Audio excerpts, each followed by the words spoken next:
Ya kutoa nyadhifa za makamishna wa IEBC unaendelea hii leo, wagombea 6 wakitarajiwa kufika mbele ya jopo la uteuzi ambalo linaongozwa na Daktari Nelson Makanda. Mtazamaji, tunafululiza moja kwa moja tupate kusikia ni yepi yanajiri. The youth participating in the elections, the minority participating, the marginalized, so that they can be an affirmative action to see to it that they all participate. I've not mentioned about my management experience. I've not mentioned about, I've just concentrated on the education part. Thank you. Thank you very much, Madam, and I wish you the very best. Thank you, Chairman. Thank you very much. I want to ask Caroline Kituku to ask you some questions. Carol, please. Thank you, Chair. Madam, what are the legal and the structural safeguards that exist that protect IEBC from external influence? Okay. I'll mention about the Constitution of Kenya, which has highlighted the work of the IEBC or the body, Independent Election Boundaries Commission, and the place that it has and the roles, and it has stipulated that how it should operate, and from the information or from the reading from the Constitution, it is supposed to be independent. It has outlined how the operation should be, right from the finances. Then there are other acts that also support to make sure that the IEBC is independent, free from any other influence. We have the Political Parties Act. We have the Election Campaigning Act. I believe these are some that can make IEBC forming that part of the legal framework. Thank you. So just for clarity, you have outlined the Constitution, the Political Parties Act, and the Campaign Financing Act, if I got you right. So how do these particular laws safeguard IEBCs from political or other interferences when it's performing its mandate? Thank you, Madam Caroline.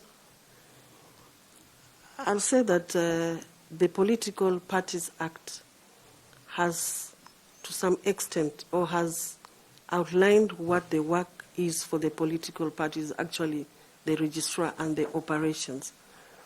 So it means that somehow the IEBC has particular roles which have been delegated to the political parties, the registrar of the political parties, and even the IEBC.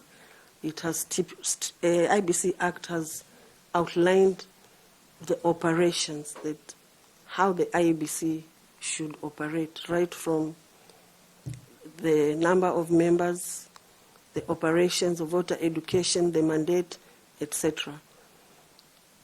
So any other organ besides the IEBC cannot interfere with the work of IEBC. Thank you. I wish you well. Thank you, Chair. Thank you very much. I want to invite Madam Koki to ask you some questions. Koki, please.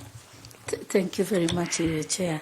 Daktari, yes. Please tell this panel and Kenyans watching you, if you are nominated as a member of IEBC, the specific strategic linkages you will establish or identify and ensure between voter education, voter registration, voting processes, and counting of the cast votes.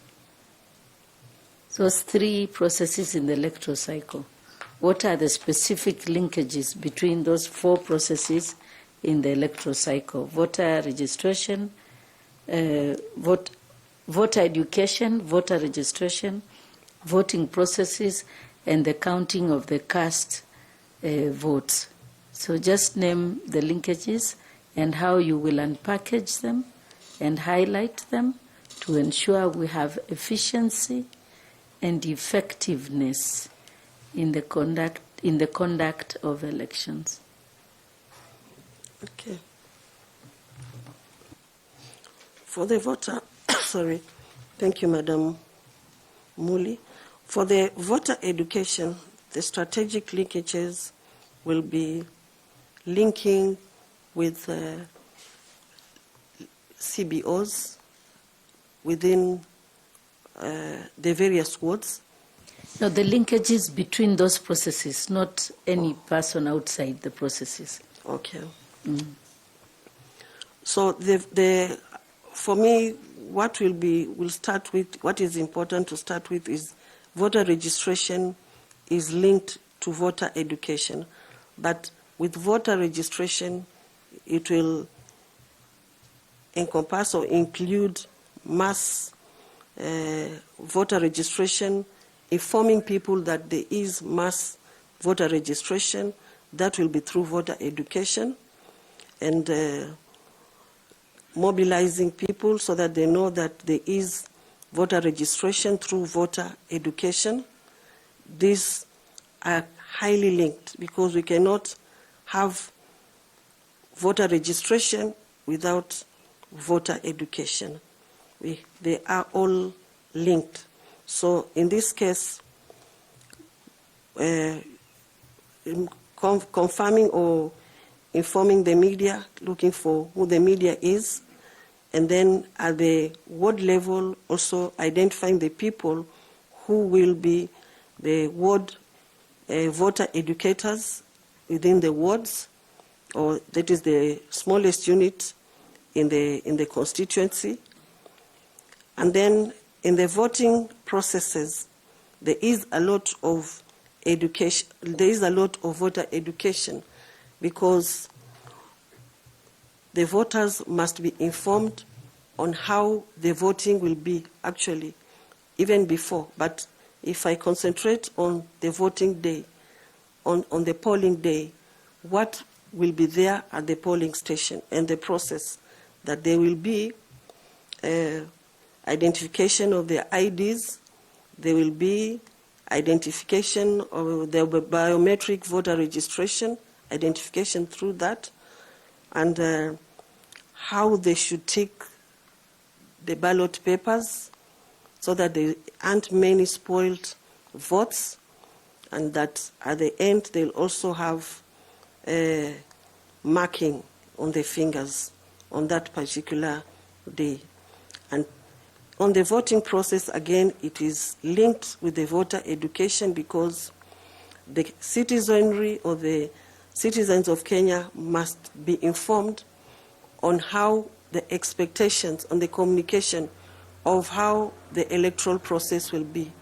If it is time for mass registration, then the public need to go and register as voters.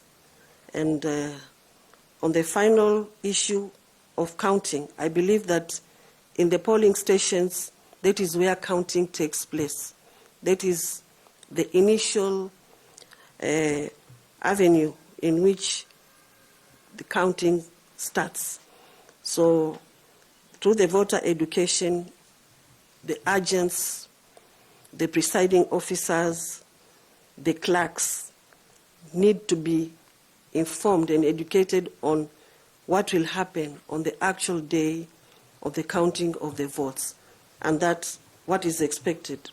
When the counting has been done at the polling station, then who will transmit the results, who will transmit the results, or who will send the results, maybe from the presiding officer to the constituency returning officer to the county returning officer, and all the way up to the National Tallying Center.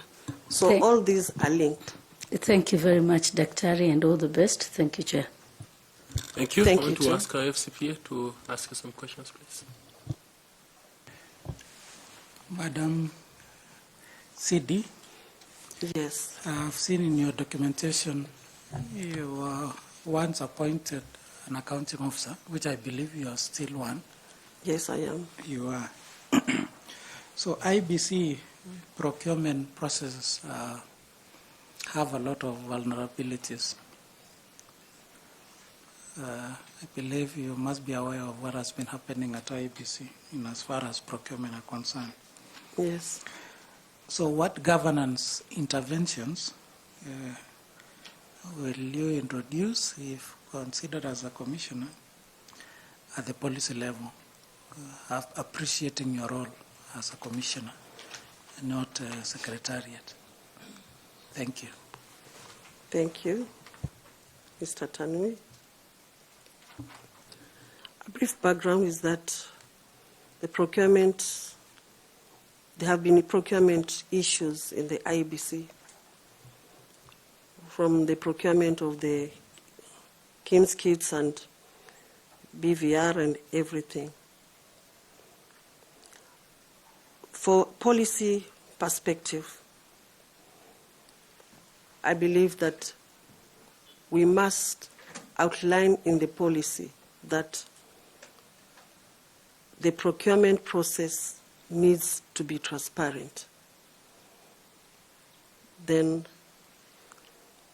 everyone in the IBC, the secretariat, they need to know that they need to be accountable of all the actions that are there. Then another policy aspect that I might introduce is the issue of ensuring that the procurement process, there's a good plan on the timelines or the time frame on how the procurement will be, right from the procurement plan, what time will it be done, as far as the overall electoral process is. Then we also must find in the policy, finding out the budget. Mtazamaji, ni picha za moja kwa moja za usaili wa makamishna wa IEBC, taarifa ambayo bila shaka tunaifuatilia kwa karibu na utakuwa unaipokea kwa ukamilifu wake kwenye taarifa zetu za jioni saa 1 na saa 3 mtawalia. Lakini katika taarifa nyingine ni kuwa mawaziri wateule Geoffrey Ruku na Hana Wendo